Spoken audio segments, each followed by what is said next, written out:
Horne-Ellstrom here, and I want to talk with you today about the 10 challenges every female entrepreneur will face. Just like an athlete or a performer, say an actress or an actor, has to prepare and anticipate what they're going to need to do to be successful, we have to do the same things when we're in business or when we're starting a business, when we're contemplating starting a business. So I just wanted to pop in and share with you the 10 things that I've learned over my decades of experience that I didn't know, that nobody prepared me for, that I couldn't have prepared for or known ahead of time, that you might want to think about or prepare for as you are starting or building your own business. If you're jumping out and taking the leap to become an entrepreneur, a female entrepreneur especially, these are the things that you're going to want to consider. First and foremost, let me see if I can see this.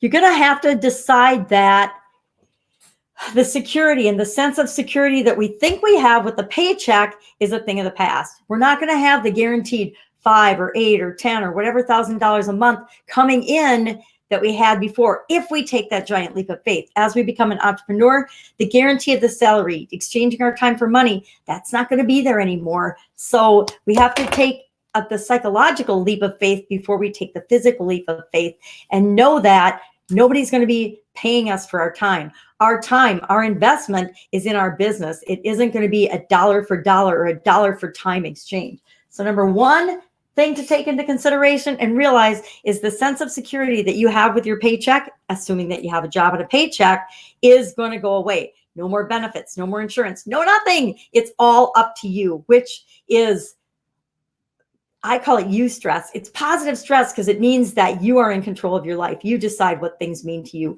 You decide what's going to happen and what's not. Number two, I'm going to call this number one. Number two is capital management, money management. If you are not a good money manager, this could kill you before you even get started.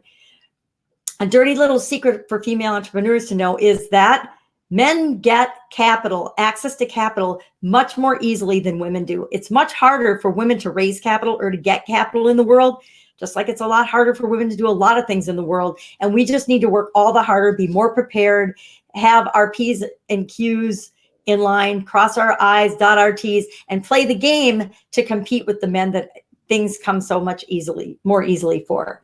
So money management, you got to be able to manage money in, money out. The expenses, all of them are yours. What you are required to pay taxes on changes. A whole lot of things change when you go from being an employee to running your own business or having your own business. So number two, capital management. You got to know how to manage your money. You got to know how to manage what's coming in and what's going out, or you'll run into trouble. Cash flow is king in all of our businesses. Number three, this represents an equation or a problem.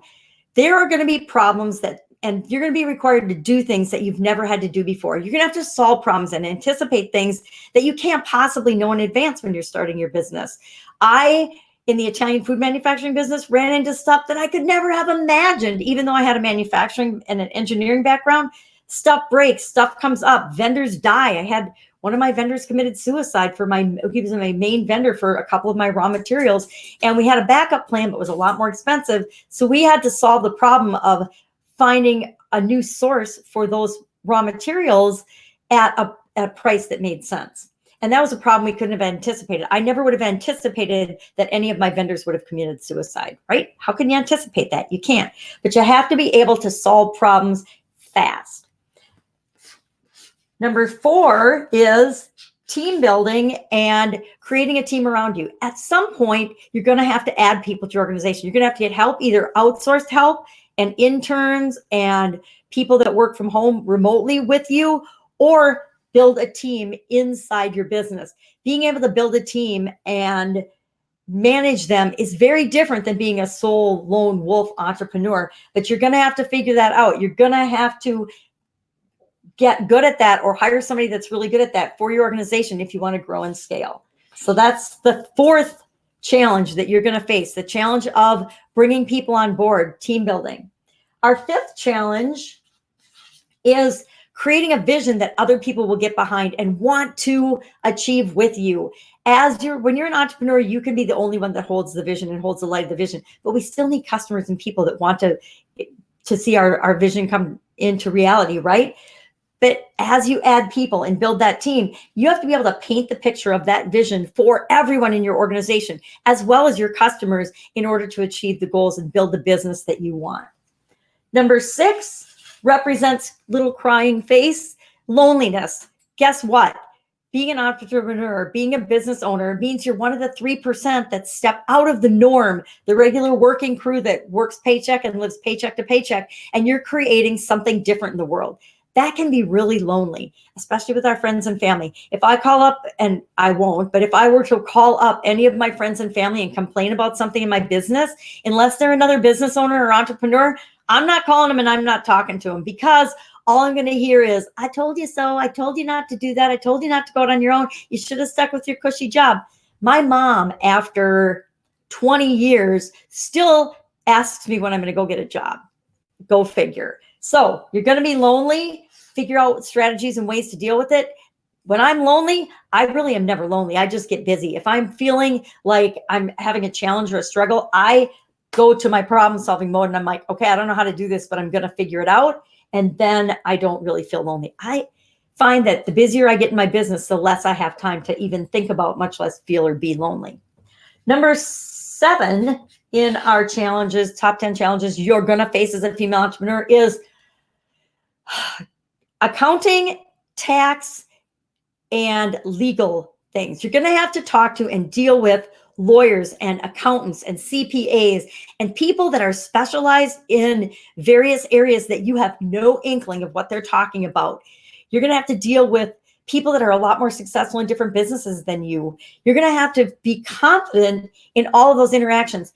And above all, ask for understanding. If they say or do something in their area of expertise that you don't understand, I find this when I'm dealing in a technical field. I don't understand. A lot of it goes right over my head. And like I said, I'm an engineer, but I don't get it. And I used to be afraid to ask. I used to, in corporate America, pretend I knew everything. And then I'd leave a meeting and I'd quick, go try to figure out the answer from somebody else, or figure out what something meant from somebody else. That is silly, and it wastes time and energy. And as an entrepreneur, you don't have time and energy to waste doing that. Just ask your experts. That's why we have CPAs. That's why we have accountants. They're the experts. We ask them for their expert opinion, and then we decide what to do with it.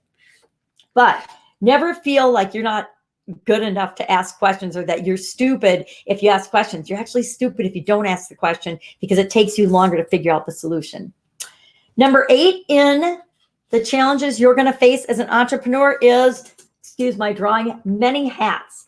You are going to have to do things that you never thought that you would have to do as a business owner. Hey, I'm a CEO of my own business. I create my own destiny. But you're in cleaning the toilets, or picking up trash, or cleaning the break room, or doing dishes and doing laundry and doing things that you thought you wouldn't have to do anymore, because you'd already be a billionaire and you could hire people to do that for you. Well, guess what?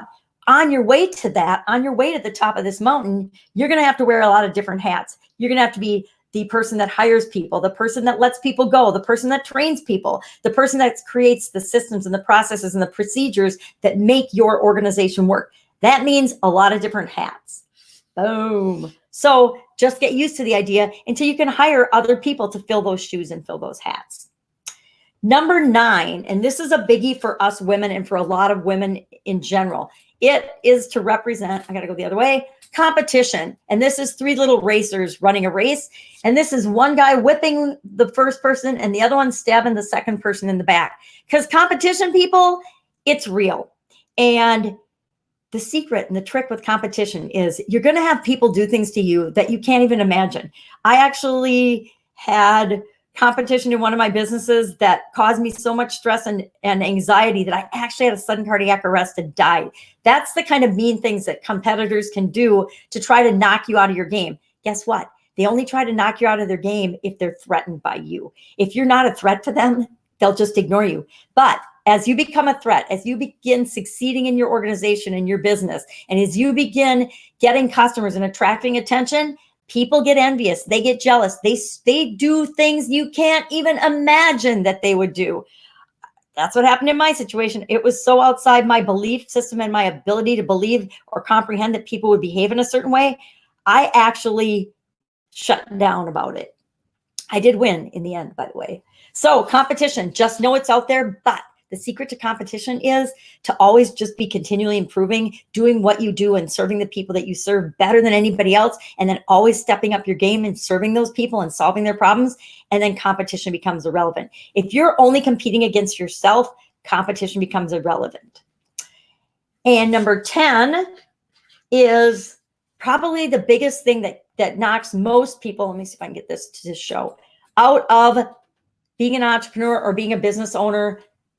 By far, it's the one thing that people would have to do and have to understand, that your relationships, your habits, the things that you do, the way you spend your time, how you prioritize what you're going to do, when you're going to do it, is going to be different than most of the people that you've dealt with in the past. Most of your friends from work, most of your friends from college, most of the people in the world are not out building a business, but you are. And that requires that you make different choices for yourself. People like to call it sacrifice. I hate the word sacrifice. If you're making a choice, if I'm making a decision, I'm not sacrificing. I am choosing my priority over your priority. And that's not a sacrifice to me. That is me creating the habits and the success rituals that are going to get me to the top of that mountain, that are going to help me and my team achieve what it is that we want to achieve, to change the world and make the world a better place. Because that's why most of us women start our businesses in the first place, is to first make our lives and our families and the people we love and care about's world and lifestyle better. And then we go on to make the world a better place, because that's how we are. We're nurturers and developers, and we want to have a positive impact on the world. So your weekends, your nights out, you're partying, you're hanging out with friends, you're hanging out at the beach all summer, whatever it is, some of those priorities are going to change, and that's going to change the relationships you have, because you're creating something different in your life than the vast majority of people are. And I wanted to add a bonus, number 11 thing that is pretty much unique to us women, more so than men. We are discriminated against in ways that you won't even be able to imagine.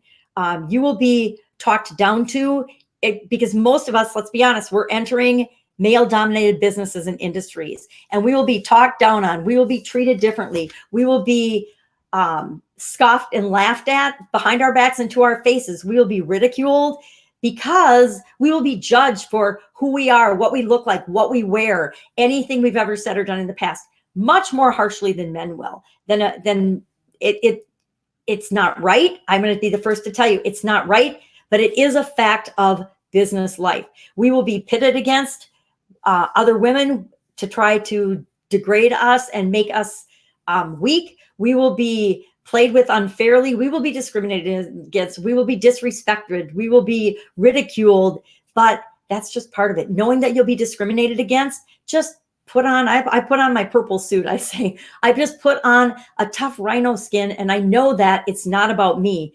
And the only time you get that discrimination and you get that prejudice and you get people trying to undermine you is when you are following your dreams, stepping out of the norm and doing what's right for you. So never, never let people being small-minded or ignorant stop you from building the business of your dreams. That's it. Go out, make it an awesome day. These are the 10 things. Again, a quick recap. The security of a paycheck, thing of the past, unless you're doing like I did. And I will let you in on a secret.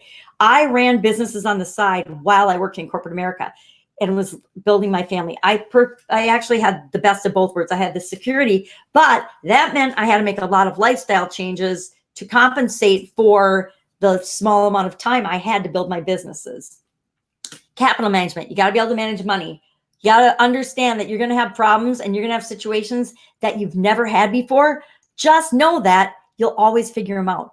We're never given a problem or a situation that we can't figure out the solution for, or we can't find the right person to ask, or the right tool, or the right thing to help us solve that problem.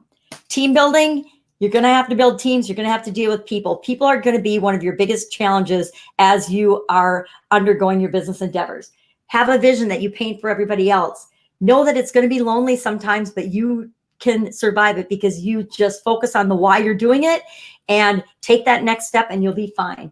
Know that you're going to have to deal with specialized people like lawyers and maybe sometimes doctors and engineers and technical people and tax accountants that might know more than you do, but that's why you hire them.